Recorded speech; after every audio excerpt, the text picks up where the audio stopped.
Welcome to Your Dose of Wellness. Let's get into it. For 60 years now, the assassination of JFK has been boiled down to two simple choices, right? It was either a lone gunman or it was this giant conspiracy.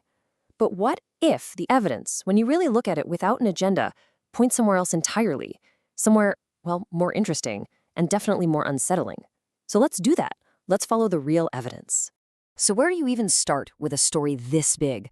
Well, you have to start with the hard facts, the stuff they actually found on the ground in Dallas on November 22nd, 1963. This is our foundation. Every theory, no matter how wild, has to account for these things. Okay, so picture this. Investigators go up to the 6th floor of the Texas School Book Depository, and they find what the reports call a sniper's nest. And in it, there's a rifle, a 6.5mm Mannlicher Carcano. Right beside it, they find 3 spent shell casings.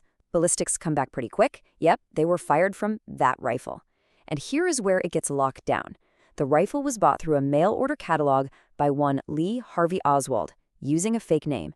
And the final piece? They found his palm print on the weapon itself.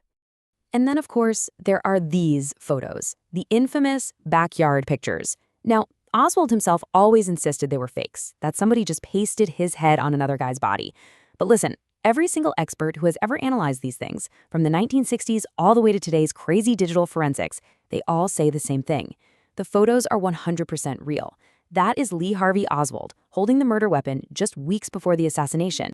So you put all that physical evidence together, and you get the official conclusion from the Warren Commission. It's pretty clean, right? Oswald did it. He acted alone. He fired 3 shots from that window. The first shot missed the car entirely. The third shot was the fatal one. But that second shot, that one little piece of lead would become the most controversial, most debated piece of evidence in modern American history. And this brings us to that one single object, a bullet. Officially, it's known as Commission Exhibit 399. You probably know it as the magic bullet. For decades, people have said it's either the absolute proof of the lone gunman theory or the proof that the whole thing is impossible. Well, modern science has a few things to say about that magic. So what is this thing? It's a bullet they found on a stretcher at the hospital, and they figured it fell out of Governor Connolly's body.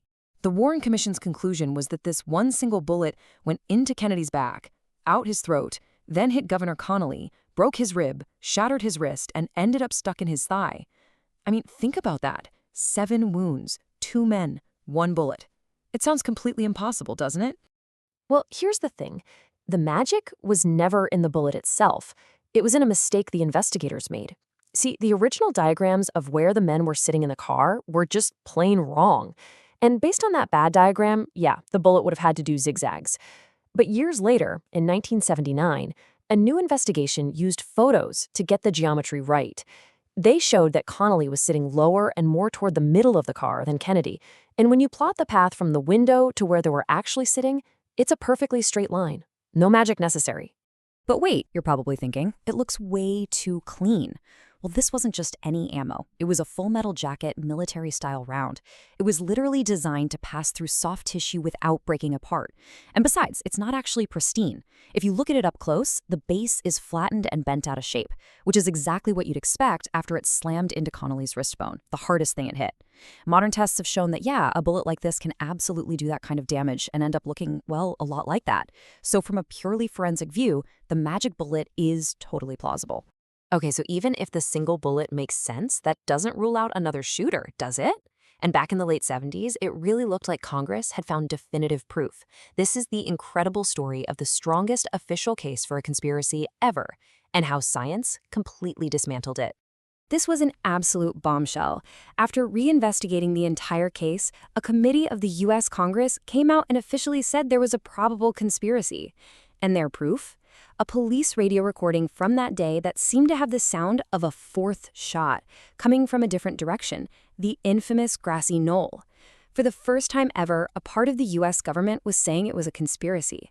The whole case was blown wide open. But then, the scientific community kind of raised its hand and said, can we double-check that?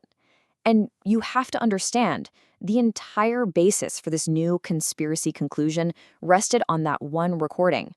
If the recording was wrong, the whole thing fell apart. And wouldn't you know it, it was wrong.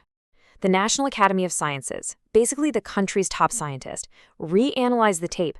They found something amazing. Buried in the static was a faint voice from a police radio transmission. A transmission they could prove happened a full minute after the assassination was already over. The sounds they thought were gunshots were actually recorded after the president's limo had already sped off. The evidence was junk. And just like that, the official case for a second shooter vanished. So all the forensic evidence keeps looping back to Oswald. But that is not where this story ends. In fact, that's where a much, much stranger story begins. Because while the physical evidence points to one man, the intelligence files show that America's own spy agencies had a very, very weird interest in that same man. Just look at this timeline. 1959, Oswald, a Marine who knows radar secrets, defects to the Soviet Union during the Cold War. Boom, the CIA opens a file on him. Then he comes back to the US a few years later, and they barely talk to him. Odd. Then, just 2 months before the assassination, he goes to Mexico City and visits the Cuban and Soviet consulates, two of the most heavily watched buildings on the planet. And then, just weeks before Dallas, a CIA officer puts a special flag on Oswald's file, noting a keen interest in him that was being held very tightly. And the strange details just keep piling up. The CIA had photos of a guy at the Soviet consulate who they said was Oswald, except it clearly wasn't him. Their own reports from Mexico City have huge gaps, and top guys like David Atlee Phillips, who was the CIA's chief of anti-Castro operations, the exact world Oswald was hanging around in, his role has never been properly explained. The spy agencies weren't just aware of Oswald, they were watching him very, very closely. All of which brings us to today. Because of a law passed in 1992, thousands and thousands of classified documents about the assassination have finally been released. Now, they don't answer every question, not by a long shot, but what they do is make the old questions feel much, much sharper. This law was supposed to make everything public. And to be fair, most of it is. But see that little bar right there? That's the stuff that, 60 years later, the CIA is still refusing to release. Their reason? National security. And you have to wonder, what on earth could be in a 60-year-old file that could possibly threaten the United States today? Now, let's be really clear about what these thousands of new documents have shown us. They confirm, in painful detail, that the CIA and FBI were all over Oswald. They were reading his mail, tracking his travel, watching who he talked to. The surveillance was intense. But what these files have not produced is a smoking gun. There is no secret memo, no cable, no report that says we were involved in a plot to kill the president. It's just not there. So where's the battleground now? It's focused on men like this, George Joanides. He was a CIA case officer in 1963, and he was handling a group of anti-Castro Cuban exiles in New Orleans, the very same group that Lee Harvey Oswald got into a famous street fight with that summer. For over 20 years, a journalist has been suing the CIA to release the full file on Joanides, and the agency has fought him every single step of the way. And here is why that file is so unbelievably important. In 1978, when Congress was reinvestigating the whole assassination, who did the CIA send to be their official helper? George Joanides. His job was to give the investigators all the relevant CIA files. And through that entire process, he never once mentioned that he, personally, was a key figure connected to Oswald in 1963. The man in charge of turning over the secrets was hiding his own. And that leads us to the real, unsettling question that sits at the very heart of this case today. This isn't about shadows on a grassy knoll anymore. This is about what was happening inside America's own intelligence agencies.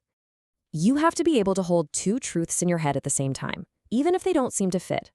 Truth number one, the physical, forensic evidence all points to Lee Harvey Oswald as the shooter.